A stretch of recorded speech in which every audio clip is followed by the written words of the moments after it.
In less than 30 days, the Indiana Fever could be forced to hand one of Caitlin Clark's closest teammates to a brand new team.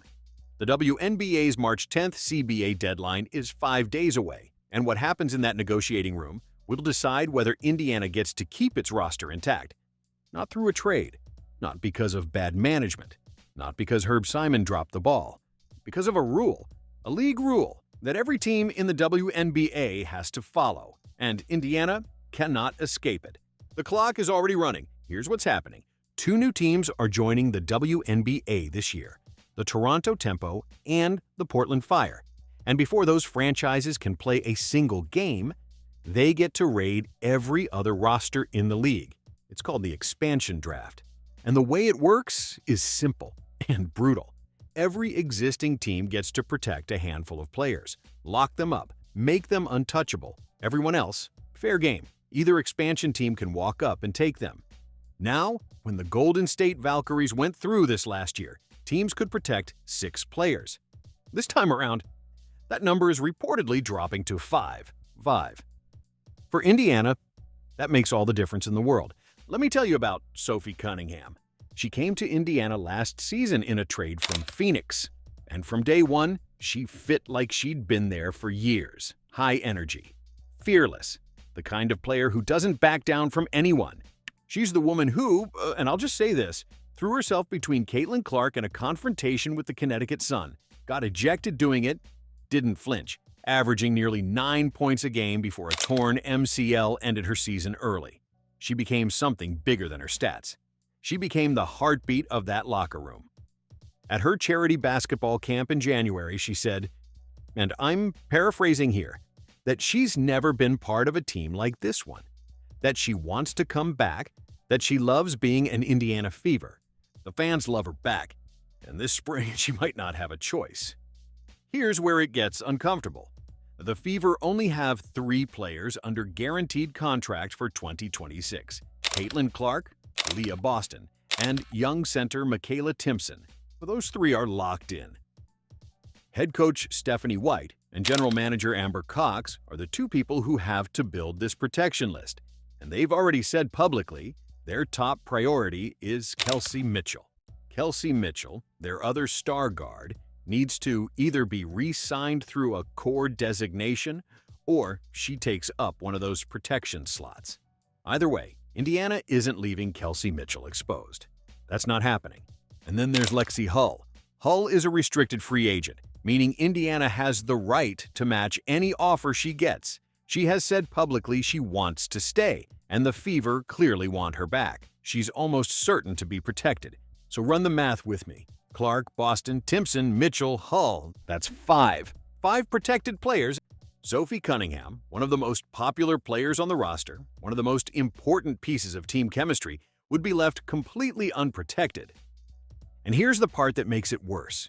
Because Cunningham is an unrestricted free agent, the expansion teams don't just get to take her. Under the current rules, they can also give her what's called a core designation. Think of it as a guaranteed supermax contract that locks the player to that new team exclusively. Toronto or Portland pays her the highest salary in the league, and Indiana has no way to compete with it. No counteroffer, no negotiation. Cunningham would simply be gone.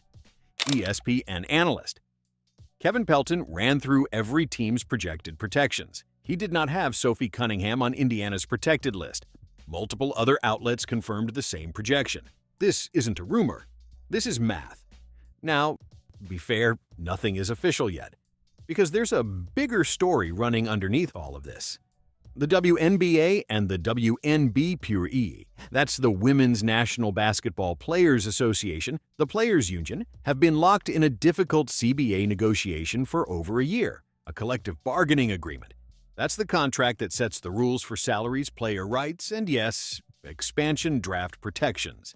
As of right now, no deal has been signed. It's gotten complicated enough that this week stars Brianna Stewart and Kelsey Plum, 2 of the most respected veterans in the league and members of the union's executive committee, sent a public letter expressing frustration with the pace of negotiations. When players of that stature speak up, you know the pressure is real.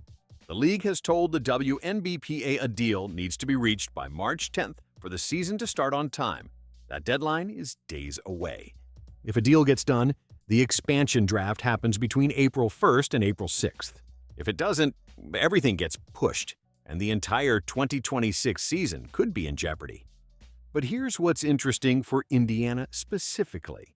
All of this uncertainty cuts both ways. If the protection rules change in the new CBA, if teams end up allowed to protect 6 players instead of 5, as the Fever could protect Cunningham after all. That door isn't completely closed. But right now, based on what we know, Sophie Cunningham is sitting right on the edge of that list. Unprotected, exposed, available. And what makes this especially painful for Indiana fans? Last year, when the Valkyries expansion draft happened, the Fever lost Nalissa Smith, a former number 2 overall pick, gone to Golden State just like that. Indiana has been through this before. They know how it feels. Think about what Caitlin Clark is coming back to. She missed most of last season with a knee injury. Her team, without their franchise player, still made it to the semifinals, fought to Game 5, gave the Las Vegas Aces everything they had. And they did it in large part because of Sophie Cunningham. From the bench, from the locker room, from the sideline on crutches. That presence mattered. Clark has made no secret of how much this group means to her. The culture, the camaraderie, the way this team fights for each other. And now, because of a number on a rulebook, Indiana might have to hand one of those pieces to a team in Toronto or Portland. Not because they want to, not because they made a mistake, because the rules say they can only protect 5. Herb Simon's money can't buy a 6th slot. The front office can't negotiate their way around mathematics. The league made the rule. The expansion teams get to use it. And Indiana just has to watch. Here's where things stand right now. The CBA deadline is March 10th. The expansion draft, if things go as scheduled, happens the first week of April. The Fever's decision gets made in whatever time is left between those 2 dates. Do they protect the veterans who earned it? Do they bet on the future with Timpson? Or do they find a way, somehow, to keep Sophie Cunningham in Indiana? There is no clean answer. There is no version of this where everyone is happy. That's the expansion draft. That's the rule. And right now, the clock is running.